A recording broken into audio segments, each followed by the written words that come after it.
আসসালামু আলাইকুম।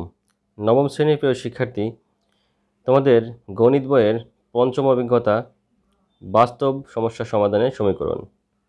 বাস্তব সমস্যা সমাধানে সমীকরণ। প্রিয় শিক্ষার্থী, তোমাদের এই অভিজ্ঞতার কোন কোন কাজের উপর তোমাদের শ্রেণীকক্ষে ধারাবাহিক মূল্যায়ন সম্পন্ন হবে সে বিষয়ে কথা বলবো। প্রিয় শিক্ষার্থী, তো চলো সরাসরি চলে যাই কোন কোন কাজের উপর তোমাদের শ্রেণীকক্ষে ধারাবাহিক মূল্যায়ন সম্পন্ন হবে সেটি দেখে নেই।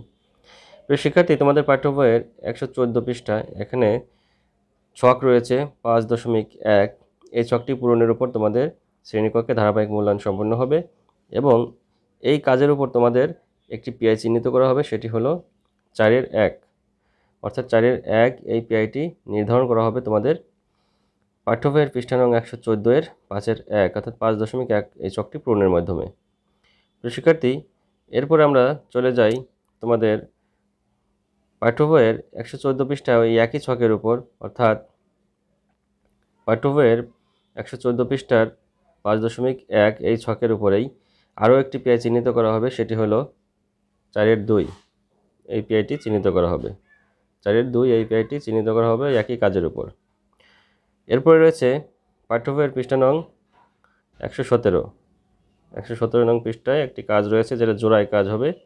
এই জোড়াই কাজের উপর তোমাদের ধারাবাহিক মূল্যায়ন সম্পন্ন হবে এবং এখান থেকে তোমাদের যে পিআইটি চিহ্নিত করা হবে সেটি হলো 7-এর 1। 7-এর 1 এই পিআইটি চিহ্নিত করা হবে। একই সাথে পাঠ্য বইয়ের 117 পৃষ্ঠার ওই একই কাজের উপর ভিত্তি করে তোমাদের আরও দুটি পিআই চিহ্নিত করা হবে। সেই পিআই দুটি হচ্ছে 7-এর 2 এবং 7-এর 3। এই দুটি পিআইও 117 পৃষ্ঠার কাজের উপরেই চিহ্নিত করা হবে। প্রিয় শিক্ষার্থী, তাহলে তোমাদের পাঠ্য বইয়ের